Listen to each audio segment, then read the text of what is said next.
Não se sabe quantos. E eu vejo, inclusive do nosso governo ou de várias pessoas falando, poucas pessoas falam sobre esses reféns. Pois é. Se fala sobre cessar-fogo, se fala sobre todas as coisas que são totalmente pertinentes, mas ninguém fala que tem que devolver esse... Não, e não há uma equivalência de solidariedade, e você não faz equivalência por número de mortos.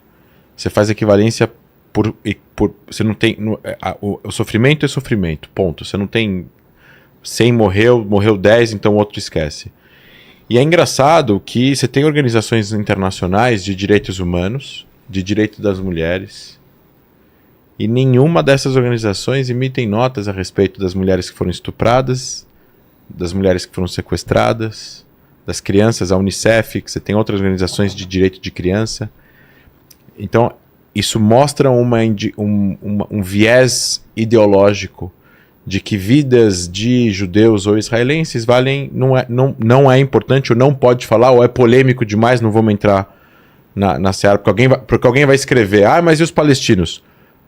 Não está errado falar os palestinos.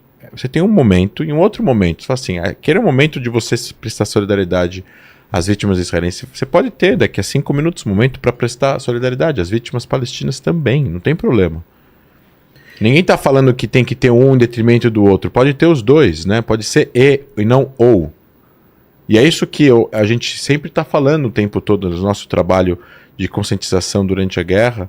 E eu, quando dou entrevistas em relação ao que está acontecendo, que eu também tenho o chapéu de cientista político, eu também falo na mídia bastante a respeito da parte técnica, objetiva, o que é o objetivo militar, o que é o Hamas, quem criou o Hamas, como ele opera, como ele se arma, quem financia, qual é o jogo geopolítico que tem na região, qual a posição da Síria, qual a posição do Irã, qual a posição do Líbano, qual a posição do Hezbollah, qual é a posição do Iêmen, como é que a Arábia Saudita entra no meio disso, como é que os Emirados Árabes entram disso. Tem as questões das perguntas e respostas, que é uma questão de ciências políticas e relações internacionais. E tem a questão também, e tem a questão humana. Sabe, você falar, eu vi outro dia um protesto da extrema esquerda, não vou ficar citando agora nem pessoas e nem partidos, porque eu não dou palco para maluco dançar, acho que você concorda comigo que a gente não precisa ficar fazendo propaganda de pessoas que não. falam coisas que são o que a gente chama de discurso de ódio, apologia ao terrorismo, apologia a crime. Eu não faço. Mas você tem protestos da extrema esquerda que estão rolando por aí. Alguns têm 100 pessoas, alguns têm um pouco mais de gente, e eu tenho amigos árabes e palestinos no Brasil que falam, a gente está muito incomodado porque tem protestos pró-palestinos que não tem bandeira do Hamas, de repente brota gente que não é árabe, que não é palestino, que não tem nada a ver com a causa palestina sentido, e que traz a bandeira do Hamas. Eu falei, vocês têm que tirar essas pessoas, né? Vocês têm que ter Você viu aquele samba? Vocês têm que ter o protesto, e obviamente não vou citar o nome dos meus amigos, mas meus conhecidos, mas eles entram e eles vêm roubar a narrativa, né? Eles vêm pegar a narrativa para si. E aí teve uma vez um cara entrevistou não sei quem e falou, mas você é a favor de estuprar uma criança israelense? Mas o que Israel faz é muito melhor. Mas mesmo assim, você é a favor... Mesmo que o que Israel faça é pior, entre aspas, você é a favor de um estupro de uma criança israelense? Ele falou, sou. Sério? Pois é. Então, assim, é impressionante, né? É como se a vida dos judeus valesse menos, né? E isso remete a um histórico penoso que o povo judeu passou durante 2000 anos. E só reforça sentimentos que o preconceito e o antissemitismo nunca desapareceu. Eu tô assustado com o Twitter, principalmente, mas você vê isso no Instagram também. Mas o Twitter sempre foi terra de ninguém, né? A maior parte são perfis fakes, né? Então, também, mas tanta gente sem foto, sem nome. Destilando antissemitismo com uma desculpa de que é pró-Palestina. Parece que o pessoal agora, com esse discurso pró-Palestina, ele embute nisso daí um ódio aos judeus e cara, coisas absurdas de que Hitler estava certo, de que... Então, mas aí que tá. É bom que você tenha entrado nesse ponto. Só para terminar a viagem, a gente passou aí, depois a gente escutou as sobreviventes, depois acabou a viagem, né? O pessoal que teve os parentes sequestrados. E acabou. Então, assim, a pessoa que é pró-Palestina, a gente teria que fazer uma pergunta um pouco mais específica, assim, eu não tô falando... totalmente legítimo, né? Ser pró-Palestina. Eu me considero pró-palestino, acho que você se considera pró-palestino. O que significa ser dois estados? O que significa ser pró-palestino? Eu sou a favor da dignidade, da liberdade e dos direitos do povo palestino para que se chegue em um lar nacional para o povo palestino e que eles possam ser livres e viver em paz e segurança ao lado de Israel, seus vizinhos, assim como ao lado dos egípcios e ao lado dos jordanianos. Se você é a favor do... Quando as pessoas falam, sou a favor dos palestinos, mas elas não emitem nenhum tipo de opinião sobre os 4.000 palestinos que foram assassinados pelo regime de Assad, e eram todos civis e não tinha nenhum tipo de motivo para ele fazer isso, você não está sendo pró-palestino. Se você não fala dos palestinos que sofrem segregação em campos de refugiados no Líbano, são 17 campos de refugiados, você só fala dos palestinos, se você só se importa com os palestinos quando é algum problema de segurança com Israel, mas quando é entre sírios e palestinos, ou libaneses e palestinos, ou iraquianos e palestinos, ou jordanianos e palestinos, ou egípcios e palestinos, você não fala nada, você não faz protestos, você não faz nota, você não... Então você não tem um problema, você não tem uma solidariedade com os palestinos, você tem um problema com Israel, ou com os judeus. Porque você não está sendo coerente. Não existe, essa coerência não existe. E é justamente o que a gente está vendo que está acontecendo. Há uma tentativa de diminuir o que aconteceu com o que o Hamas fez. Então tem gente que falou lá atrás, quando a mídia ainda estava tentando fazer a verificação de crianças mortas e de bebês mortos, já teve gente que é influenciador, que tem milhares de seguidores já falando que era fake news. Aí foi a CNN e confirmou. Aí foi outro jornalista e confirmou. Aí foi outro jornalista e confirmou. Aí qual é a narrativa? Mídia corporativa, todo mundo comprado. É que, assim, não tem nenhuma forma de você mostrar para aquela pessoa que ela está 100% convencida de não aceitar que aquilo é verdade, não tem nenhuma forma de se provar para ela que é verdade. Se você mostrar um corpo para ela morto, ela vai falar que aquele corpo não é de um israelense judeu, é que é um corpo de outro momento de 3 anos atrás. Ela não vai acreditar.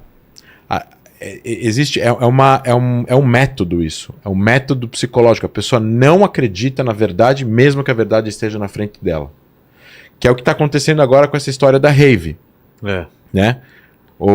Estão espalhando aí notícias que Israel matou seus próprios cidadãos então vamos lá, helicópteros atirando. O que a gente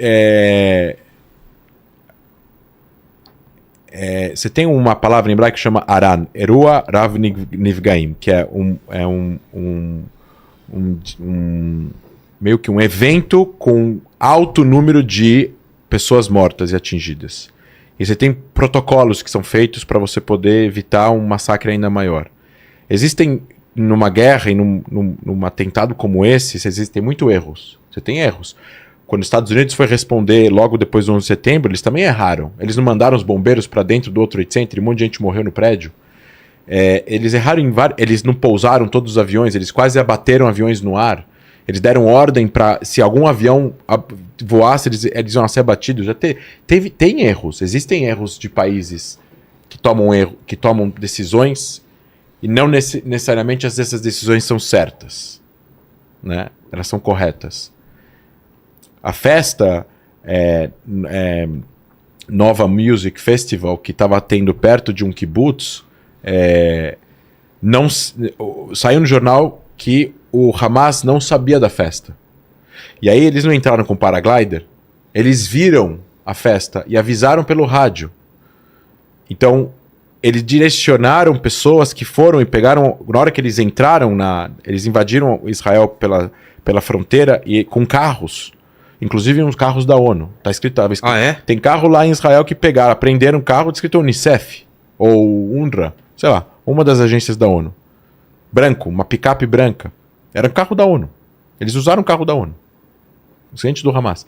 E essas pessoas não estão dispostas a mostrar isso e condenar isso. Eles querem mostrar só tentar encontrar alguma coisa que eventualmente possa deslegitimar a resposta de Israel, diminuindo o crime que o Hamas cometeu, ou falando que o Hamas não é terrorista, ou falando que o Hamas não matou civil, ou falando que não teve gente sequestrada. Alguma coisa que tem mais... E assim, é o Hamas que tá falando que fez isso. Tá no site do Hamas. Tá nos vídeos que o Hamas fez. Tá nos vídeos de câmeras de segurança. É o Hamas que tá falando. Eles não acreditam no que o Hamas está falando? É o Hamas que falou, nós entramos, tem os interrogatórios de mais de dezenas de presos do Hamas do dia 7 de outubro.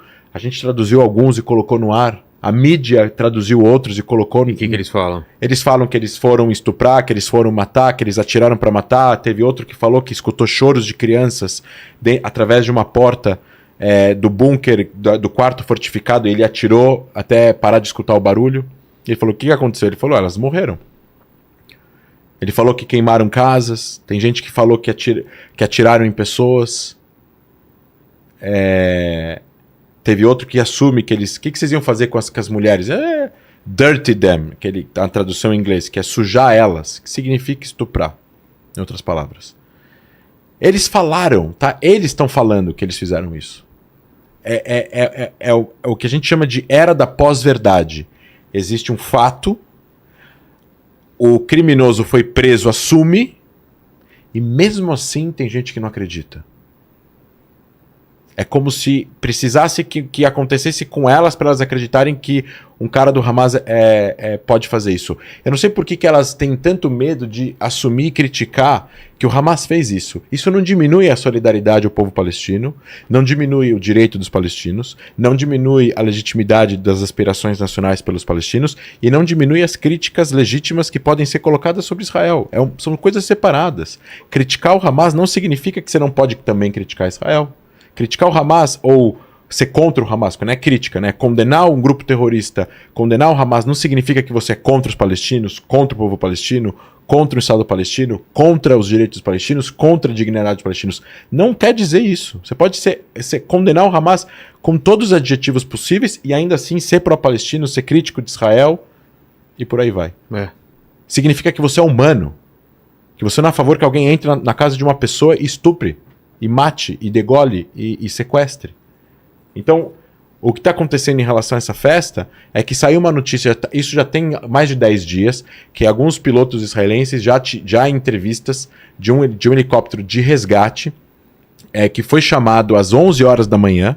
Eu tenho a notícia aqui, tem todo minuto por minuto no iNet News. Então, primeiro, a notícia em inglês veio do Haaretz, que é um jornal bem crítico ao governo de Israel, mais à esquerda, que não é o maior jornal de Israel. Então já começaram a deturpar dizendo o maior jornal de Israel disse. Não é o maior, não é nem o segundo maior e nem o terceiro maior. Mas é o jornal mais importante progressista de Israel. Eles colocaram na notícia exatamente isso, que os israelenses, que existia uma investigação da polícia, chegou na conclusão que o Hamas não sabia da festa, mas isso não diminui o crime do Hamas. Eles não sabiam da festa, viram a festa acontecendo e foram atacar a festa. Se eles soubessem com antecedência, eles iam planejar o ataque na festa. Que diferença faz se eles descobriram às 6:30 da manhã do dia 7 ou às 5 horas da tarde do dia 2, que é até a festa? Não tem diferença. Não muda o crime. Se você planejar roubar um banco agora, ou você planejar roubar um banco indo para tua casa e aí você vê o banco lá e você decide entrar na hora. Não tem diferença no crime. Então o que essas pessoas que estão tentando... eles não sabiam da festa, a festa foi sem querer. Não foi sem querer. Eles viram a festa através dos paragliders, de que eles estavam indo até um kibutz do lado, avisaram pelo rádio para outros, 3 mil pessoas entraram em Israel. 3 mil membros do Hamas invadiram Israel. Então eles avisaram outros grupos que foram de carro até a festa. Chegaram atirando, 7:10 da manhã, 7:03 da manhã, já tem ligações que dá para escutar nos áudios dos israelenses ligando para a polícia. Estão atirando, fugindo. Tem brasileiros sobreviventes. Sim, dia o brasileiro que contam as histórias. A gente entrou ao vivo com ele em Israel. O helicóptero foi às 11 da manhã para lá, para resgate, por causa de um evento de grandes proporções. Atiraram em pessoas que acharam que eram terroristas e podem ter matado civis no decorrer desse processo. E daí? É uma catástrofe, é lamentável. Fogo amigo. Teve soldados israelenses que morreram com fogo amigo em Gaza em 2014. Teve fogo amigo quando... Já teve problemas com pessoas... com resgate de reféns, com negociações de policiais com reféns em vários países do mundo que se tem notícia. Existem erros desse tipo? É plausível esses erros? É possível. Você tem gente correndo de longe, você não consegue enxergar, você precisa responder. Você não sabe quem é civil, quem é militante, porque quem é terrorista, porque o cara tá sem uniforme, ele tá de civil. Podem ter pessoas... E na notícia do Haaretz está escrito: na tentativa de atingir terroristas, podem ter sido atingidos alguns civis. É isso que está escrito na notícia. Alguns civis. Aí sites de extrema esquerda, radicais aqui do Brasil, pegaram essa notícia e fizeram uma manchete. Maior jornal de Israel diz que Israel assumiu que matou os seus próprios civis, como se Israel fosse sádico, querendo atacar os seus próprios civis, que são seus próprios familiares. Não tem sentido nenhum isso. Israel querer matar seus próprios civis?